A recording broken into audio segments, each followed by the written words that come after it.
ప్రార్థించే పెదవుల కన్నా సహాయం చేసే చేతులు మిన్నా అన్నట్లు నేటి ఆధునిక సమాజంలో మనిషి తన కోసం తన వారి కోసమే ప్రతినిత్యం ఆలోచిస్తుంటాడు.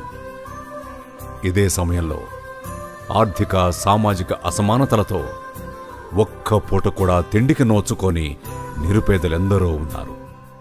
మరెంతో మంది ప్రతిభా నైపుణ్యం ఉన్నా ప్రోత్సహించేవారు లేక వెనుకబాటుతనంతోనే మగ్గిపోతున్నారు. అలాంటి వారికి అందించే గోరంత సహాయం వారి జీవితాల్లో కొండంత వెలుగును నింపుతుంది. కానీ వారికి సహాయం చేసేవారు ఎవరు, ఎక్కడ నుంచి వస్తారు?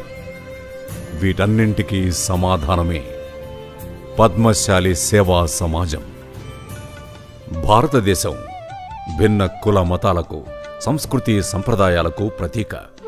వీటన్నింటికీ తనదైన ముద్రను వేస్తూ సౌమ్యశీలులకు నిలయంగా, దాతృత్వానికి సంకేతంగా నిలుస్తోంది పద్మశాలి సమాజం.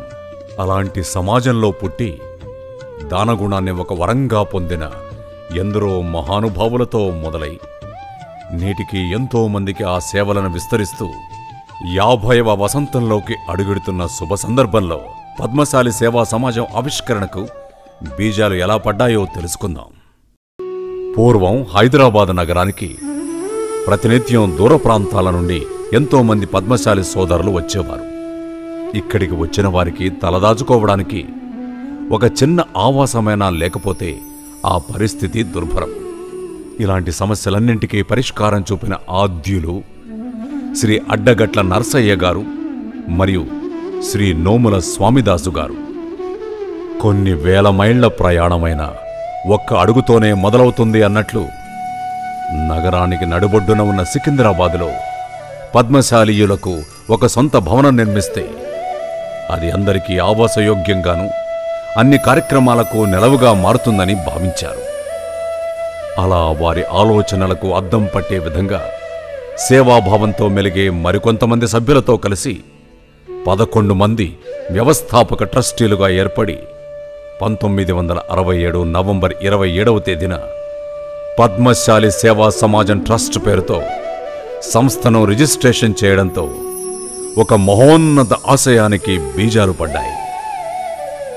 సభ్యుల సహకారంతో సికింద్రాబాద్లోని వెస్ట్ మారేడ్పల్లిలో 4220 చదరపు గజాల భవన స్థలం సమకూరింది.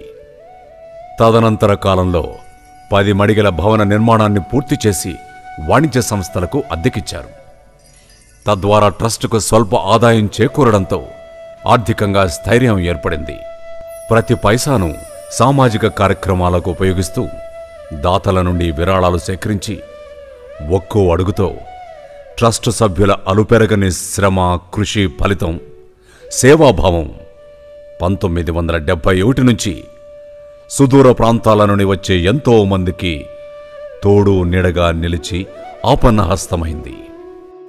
పల్లెల్లో సరైన విద్యా సౌకర్యాలు లేక పేద మధ్యతరగతి విద్యార్థులు నగరంలోకి వచ్చి విద్యను అభ్యసిస్తున్నారు.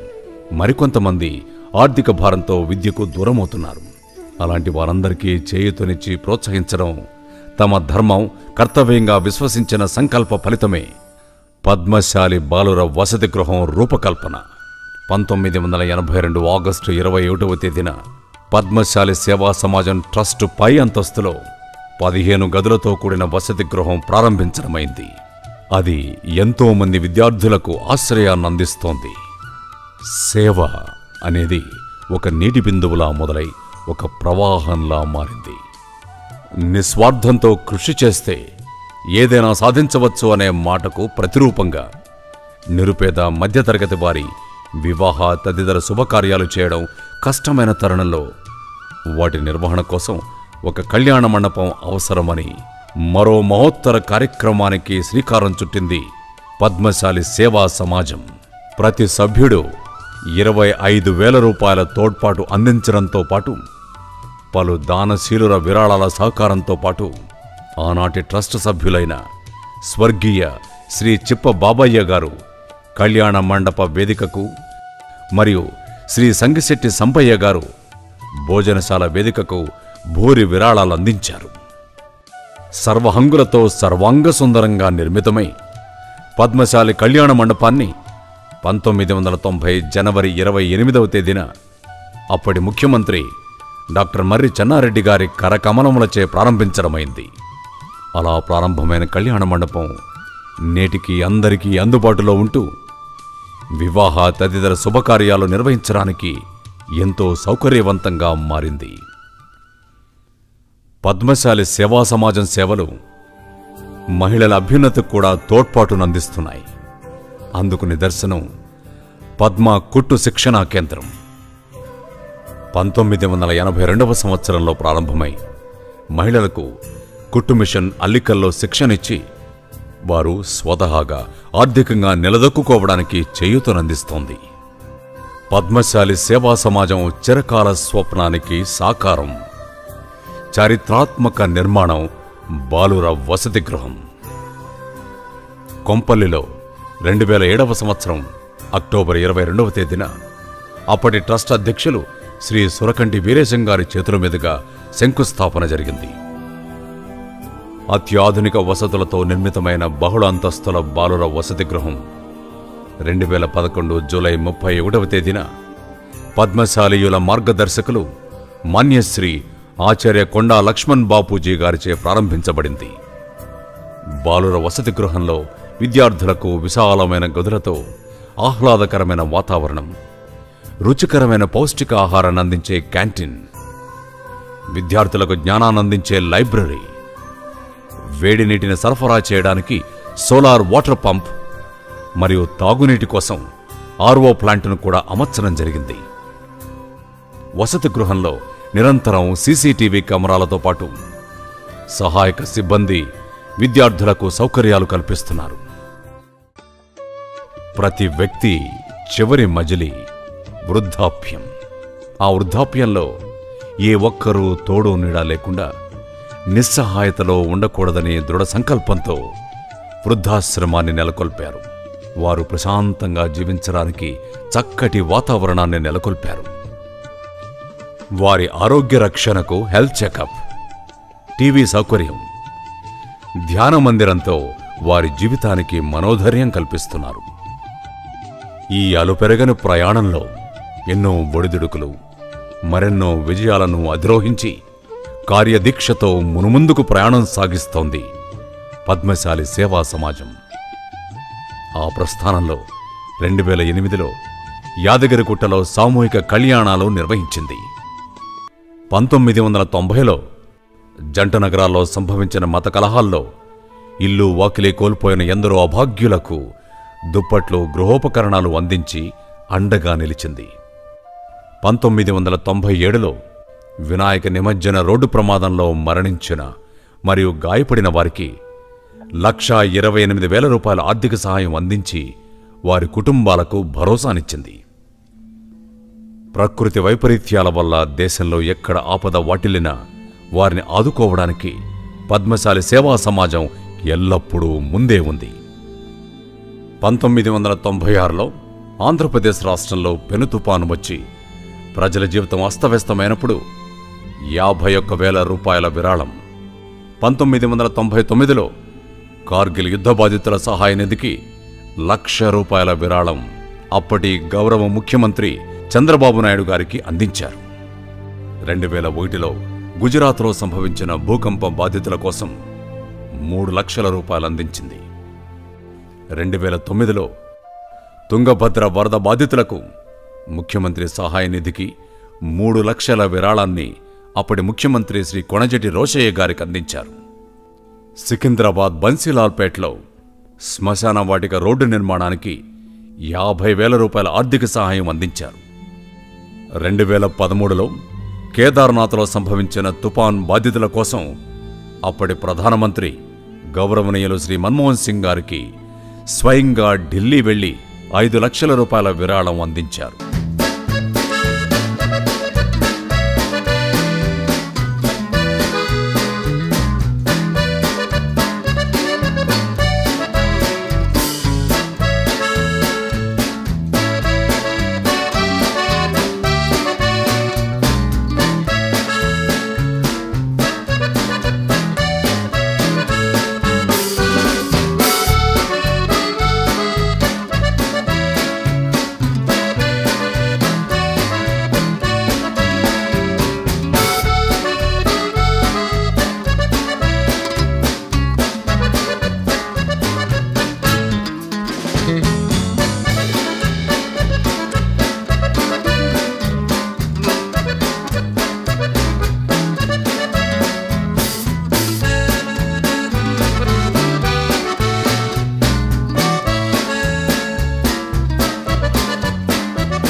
1967లో పద్మశాలి సేవా సమాజం ఒక చిన్న మొక్కను నాటితే నేడు మహావృక్షంలా ఎదిగి ఎంతోమందికి నీడనిస్తోంది.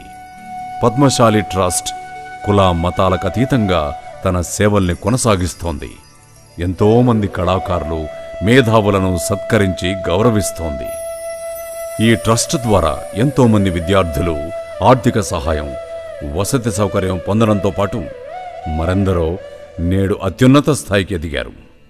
ట్రస్ట్ స్థాపించి 45 వసంతాలు పూర్తయిన సందర్భంగా 2013 జనవరి 20న సంస్థ ఆవిర్భావ ఉత్సవాలను హైదరాబాద్ నగరంలో వైభవంగా నిర్వహించారు.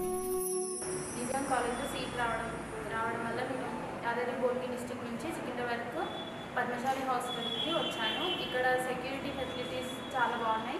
అలాగే రూమ్స్ చాలా నీట్గా ఉన్నాయి. చదువుకోవడానికి చాలా పీస్ఫుల్గా ఉంది. ఇవి పద్మశాలి సేవా సమాజం మహావృక్షానికి అందిన ఫలాలు. 50 వసంతాలు ఒక వ్యక్తి జీవితకాలంలో సుదీర్ఘమైంది. కానీ అనంతకాల గమనంలో అది అతి స్వల్పం. నాడు పెద్దలు చూపిన స్ఫూర్తితో ఆ మార్గదర్శకాన్ని నేటి తరం వరకు కొనసాగిస్తున్నారు. పద్మశాలి సేవా సమాజం ట్రస్ట్ ఏర్పడి 50 సంవత్సరాలుగా వస్తున్నది.